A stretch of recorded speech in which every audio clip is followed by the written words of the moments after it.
ప్రస్తుతం మనతో పాటు ప్రముఖ ఆధ్యాత్మికవేత్త ఆస్ట్రాలజర్ బ్రహ్మశ్రీ సుభాష్ శర్మ గారు మనతో ఉన్నారు. గురువు గారితో మాట్లాడతాం. నమస్కారం గురుగారు. శ్రీమాత్రేయమండి. సో జూన్ నెల విశేషంగా మిథున రాశి వాళ్ళకి ఎలాంటి అదృష్టాన్ని తీసుకురాబోతుంది, ఏ విషయాల్లో వీళ్ళు ఎక్కువగా జాగ్రత్తలు తీసుకుంటే ఈ మాసం వెళ్ళి కలిసి వస్తుంది అంటారు? తప్పకుండా తెలియజేస్తానని ముందుగా వీక్షిస్తున్న ప్రేక్షకులందరికీ శ్రీమాత్రే నమః, శ్రీ గురుభ్యో నమః. నమో దేవ్యై మహాదేవ్యై శివాయై సతతం నమః. నమ ప్రకృత్యై భద్రాయై నిహతాం ప్రణతాస్మిత. మిథున రాశి వారికి ఈ సంవత్సరము, ఈ నెల చాలా అద్భుతంగా మారబోతుంది. ఈ మాసంలో మిథున రాశి వారికి పట్టిందల్లా బంగారం అవుతుంది.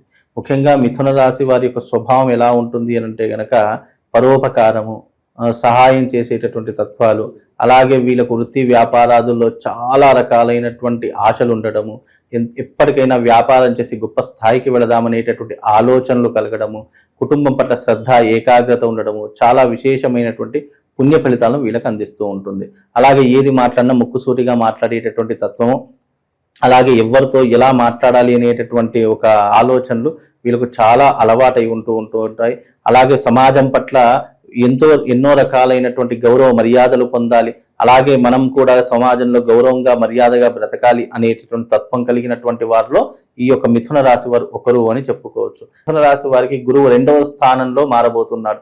2వ స్థానం ధనస్థానం కాబట్టి ఆర్థిక పరంగా కావచ్చు, ఆరోగ్యపరంగా కావచ్చు, విద్య పరంగా కావచ్చు, ఉద్యోగ పరంగా కావచ్చు, గవర్నమెంట్ రంగం పరంగా కావచ్చు, వీళ్ళకు అన్ని రకాలైనటువంటి పనులన్నీ కూడా ఈ మాసంలో తప్పకుండా పూర్తయ్యేటటువంటి స్వభావం కనిపిస్తూ ఉంటుంది.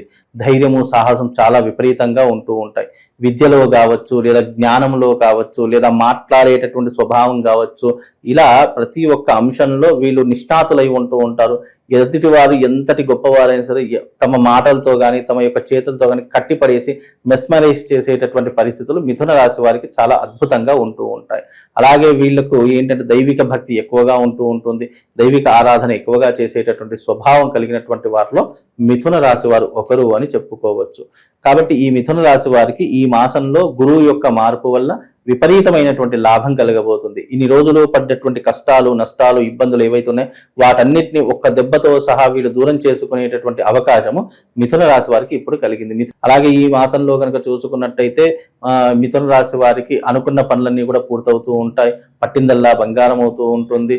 పెండింగ్ లో ఉన్నటువంటి పనులు కావచ్చు, లేదు అనంటే కనుక కోర్టు కేసులు కావచ్చు, పోలీస్ స్టేషన్ వ్యవహారాదులు కావచ్చు, ఇలాంటివి ఏమున్నా కూడా ఈ మాసంలో అన్నీ కూడా తొలగిపోయేటటువంటి అవకాశం, లేదా ఏదైనా కొలికి వచ్చేటటువంటి అవకాశం మిథున రాశి వారి యొక్క జాతకంలో కనిపిస్తూ ఉంటుంది.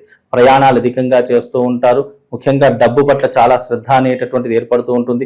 ఆస్తులు కొనుగోలు చేసుకోవడం కావచ్చు, లేదా ప్రాపర్టీస్, ల్యాండ్స్ కానీ, విల్లాస్ కానీ, లేదు అంటే అపార్ట్మెంట్స్ కానీ, ఏదన్నా ఒక విలువైనటువంటి వస్తువులు, విలువైనటువంటి ఆస్తులు సంపాదించుకోవడానికి ఈ మాసం వీళ్ళకు నాంది పలికేటటువంటి మాసంగా కూడా చెప్పుకోవచ్చండి. ఏ విషయాలు ఎక్కువగా మైనస్ అవుతూ ఉంటాయి, ఏ విషయాలు వీళ్ళు ఎక్కువగా జాగ్రత్తలు తీసుకోవాలి? ముఖ్యంగా మిథున రాశి వారు ఏదైనా మైనస్ అవుతారు అని అంటే గనక తొందరపడి తీసుకునేటటువంటి నిర్ణయాలు, మనకు తెలియనటువంటి విషయాల్లో కూడా మనం వేలు పెట్టడము, అలాగే ఎదుటి వాళ్ళు ఏదో చెప్తున్నారని భ్రమలో పడిపోవడము, ఇలాంటి 3 విషయాలు వీళ్ళు మర్చిపోవాలి. ఏదో చెప్తున్నారని చెప్పి భ్రమలో ఉండిపోయి ఎదుటి మాటలు విశ్వసించి మనం ఎప్పుడైతే వాళ్ళ మాటలు నమ్మి మనం ఇన్వెస్ట్మెంట్ పెడతామో, లేదా నమ్మి వాళ్ళ ఏది చెప్తే అది చేస్తామో అక్కడ మనకు ఎదురు దెబ్బ ఎదురవుతూ ఉంటుంది. ముఖ్యంగా ఫైనాన్షియల్ విషయంలో కావచ్చు, లేదా ఆర్థికపరమైన విషయంలో మీ యొక్క జాగ్రత్త చాలా ముఖ్యం. అలా అజాగ్రత్తగా ఉంటే తప్పకుండా మీ వల్ల వేరే వాళ్ళకి బెనిఫిట్ అయ్యి మీరు లో స్థాయికి పడిపోతూ ఉంటారు. అది కాస్త చూసుకునే ప్రయత్నం చేయండి. రెండవది ఏంటంటే తొందరపడి తీసుకునే నిర్ణయాలు చాలా ఆలోచించి తీసుకోవాలి. ఎందుకంటే తొందరపడి తీసుకునే నిర్ణయాలు మీ జీవితాన్ని 10 సంవత్సరాలు వెనక్కి లాగేస్తూ ఉంటాయి. కనుక మిథున రాశి వారు ఎవరైతే ఉన్నారో ఈ 3 విషయాలు కాస్త జాగ్రత్తగా ఉంటాయి. గుడ్డిగా ఎవరిని నమ్మకుండా ఉంటే వీళ్ళ జీవితంలో పైకి వచ్చేటటువంటి అవకాశాలు కనిపిస్తాయండి. ప్రస్తుతం వీళ్ళకి ఎలాంటి పరిహారాలు చాలా ఉపయోగపడతాయి గురుగారు? ముఖ్యంగా వీళ్ళకి ఏదైనా పరిహారం చేసుకోవాలి, అదృష్టం ఏదైనా రావాలి అని అంటే గనక ఈ మాసంలో వీళ్ళకు ఉపయోగపడేటటువంటిది ఆంజనేయ స్వామి వారి యొక్క ఆరాధన. అలాగే త్వమస్మిన్ కార్యనిధియోగే ప్రమాణం హరిసప్తమ హనుమాన్ ఎత్తమాస్తాయ దుఃఖక్షయ కరో భవ అనేటటువంటి మంత్రాన్ని ప్రతిరోజు 108 సార్లు మీరు చదువుకునే ప్రయత్నం చేయండి. అలాగే ఈ మాసంలో విశేషంగా మే 31వ తారీఖున పౌర్ణమి రాబోతుంది. ఆ పౌర్ణమి చాలా వైశిష్టమైనటువంటి పౌర్ణమి.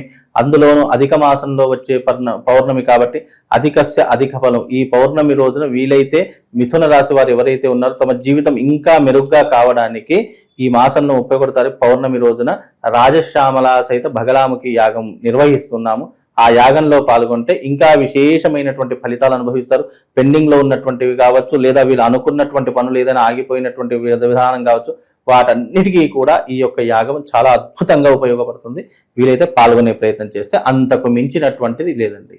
గురుగారు, జూన్ నెల ప్రత్యేకంగా విద్యార్థులకి అంటే స్కూల్స్ కావచ్చు, కాలేజెస్ కావచ్చు, మళ్ళీ ఓపెన్ అవుతూ ఉంటాయి. అడ్మిషన్స్ సీజన్ అని చెప్పుకోవచ్చు మనకి. అవునండి. మరి సంవత్సరం అంతా విద్యార్థులకు అద్భుతంగా కలిసి రావాలంటే స్టూడెంట్స్ కోసం ప్రత్యేకంగా ఒక మంచి రెమెడీ ఏమన్నా తెలియచేయండి.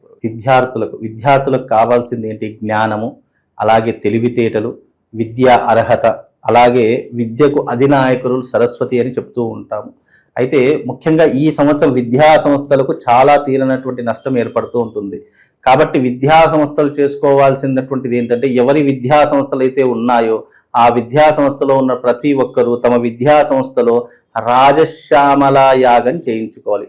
రాజశ్యామల యాగం అనేటటువంటిది ఎంత గొప్పనైనటువంటిది అంటే, ఆ తల్లిని ఆశ్రయించిన, ఆ తల్లిని నమ్మిన మనకిచ్చేటటువంటి జ్ఞానాలు ఏంటి అంటే గనక చదువు, జ్ఞాపక శక్తి, అలాగే మంచి అర్హత, అలాగే మంచి జ్ఞానాన్ని ఇచ్చేటటువంటి తల్లిగా విరాజిల్లుతుంది. మీరు ఎప్పుడైనా గమనించండి, ముక్కోటి దేవతల్లో అమ్మవార్లకు ఇద్దరికే వీణలు ఉంటాయి. ఒకటి సరస్వతి అమ్మవారి చేతిలో ఒక వీణ ఉంటుంది, రెండవది రాజశ్యామల అమ్మవారి చేతిలో వీణ ఉంటుంది. అంటే సరస్వతీదేవి అమ్మవారికి మరొక అవతారమే రాజశ్యామలాదేవి. ఈ తల్లి మంత్రినిగా పనిచేసేటటువంటి తల్లి.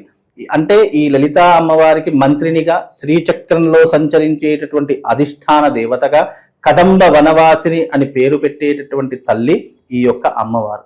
ఈ అమ్మవారిని ఎవరైతే ఆరాధిస్తారో, ఎవరైతే పూజిస్తారో వాళ్లకు విద్య గాని, వివేకం గాని, ఆలోచనలు గాని, తెలివితేటలు గాని, అలాగే మంచి జ్ఞాపక శక్తి, మేధాశక్తి కావాలి అని అంటే తప్పకుండా ఈ యాగం చేయించుకోవాలి. అలాగే విద్యా సంస్థలు అందరికీ కూడా జూన్ మాసంలో ఓపెన్ అవుతూ ఉంటాయి, అంటే తెరుచుకుంటూ ఉంటాయి. ఈ విద్యా సంస్థల ప్రతి ఒక్కరూ కూడా తప్పకుండా తమ విద్యా సంస్థలో సంవత్సరానికి ఒకసారైనా ఈ యాగం చేయించుకోవాలి. ఎందుకంటే ఆ విద్యాస్థానంలో చేసుకోవడం వల్ల సరస్వతీదేవి, రాజశ్యామల అమ్మవారు ఆ యొక్క ఆ స్థలంలో కొలువు తీరుతూ ఉంటుందట. ఎక్కడైతే ప్రతి ఒక్క ఏడాది ఈ యొక్క యాగం చేస్తారో విద్యా సంస్థలు ముఖ్యంగా, అక్కడ చదువుల తల్లి విరాజిల్లుతూ ఉంటుంది. అంటే ఆ యొక్క సంస్థకు కావచ్చు, ఆ యొక్క స్కూళ్ళకు కావచ్చు, కాలేజెస్కు కావచ్చు, విపరీతమైనటువంటి పేరు ప్రఖ్యాతలు తీసుకొచ్చి పెడుతూ ఉంటుంది. అంటే ఈ అమ్మవారిని విజయ దేవత అని కూడా పిలుస్తారు. అంటే విజయానికి ప్రతీకగా కూడా ఈ తల్లిని పిలుస్తారు. కాబట్టి విద్యా సంస్థలు ఎవరైనా సరే మీరు ప్రతి ఏడాది, ఎందుకంటే ప్రతి ఏడాది కొత్త అడ్మిషన్స్ కావాలి, అలాగే వాళ్ళ వ్యాపారం చాలా అద్భుతంగా నడవాలి. విద్యా సంస్థలు అంటే వ్యాపారాలు అయిపోయాయి కాబట్టి వాళ్ళ యొక్క వ్యాపారాలు నడవాలి అని అంటే గనక విద్యార్థులు ఆకర్షితులు అవ్వాలి. అంటే చాలా మంది ఇప్పుడు విద్యా సంస్థలో చేర్పించే తల్లిదండ్రులు ఏం చేస్తారంటే 100 స్కూళ్ళు చూస్తారు, లేదా 100 కాలేజెస్ చూస్తారు, కానీ ఒకటే కాలేజీలో వేయాలి, ఒకటే స్కూల్లో వేయాలి. మరి ఆ ఒక్క స్కూల్కి ఎందుకు అంత ప్రాధాన్యత వస్తుంది అని అంటే కనుక ఆకర్షణ శక్తి.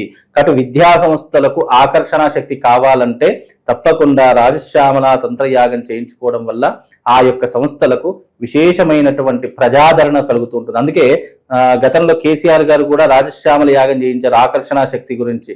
అలాంటి ఆకర్షణ శక్తి నైపుణ్యాన్ని ఇచ్చేటటువంటి తల్లే రాజశ్యామల అమ్మవారు. కాబట్టి విద్యకు అధినాయకులు కూడా అమ్మవారే అవుతుంది. కాబట్టి ఈ యొక్క యాగం చేయించుకుంటే విశేషమైనటువంటి పుణ్య ఫలితం కలగడంతో పాటు మీరు అన్నట్టుగా ఆ విద్యా సంస్థలు మంచి పేరు ప్రఖ్యాతలను గడిస్తూ ఉంటాయి, మంచి అందుబాటులో ఉండేటటువంటి పరిస్థితులు ఏర్పరచుకుంటాయి, గొప్ప స్థాయికి వెళ్ళేటటువంటి అవకాశం కూడా ఆ విద్యా సంస్థలకు ఏర్పడుతుంది. ఆ విద్యా సంస్థలో చదువుకున్న విద్యార్థులకు కూడా మంచి ప్రయోజనాలు కలుగుతాయి. అక్కడికి అడుగు పెట్టగానే మానసిక స్థితి కావచ్చు, మానసిక ప్రశాంతత కావచ్చు, అన్నీ కూడా సమపాలనలో ఉండేటటువంటి అద్భుతమైనటువంటి రెమెడీ ఈ యొక్క రెమెడీ. కాబట్టి ఇది చేసుకోవడం వల్ల విశేషమైనటువంటి ప్రజాదరణతో పాటు ఆకర్షణ శక్తితో పాటు విద్యార్థులకు బుద్ధి, జ్ఞానము, వివేకము అన్నీ కూడా కలుగుతాయండి. మంచి విశ్లేషణ అందించారు. ధన్యవాదాలు.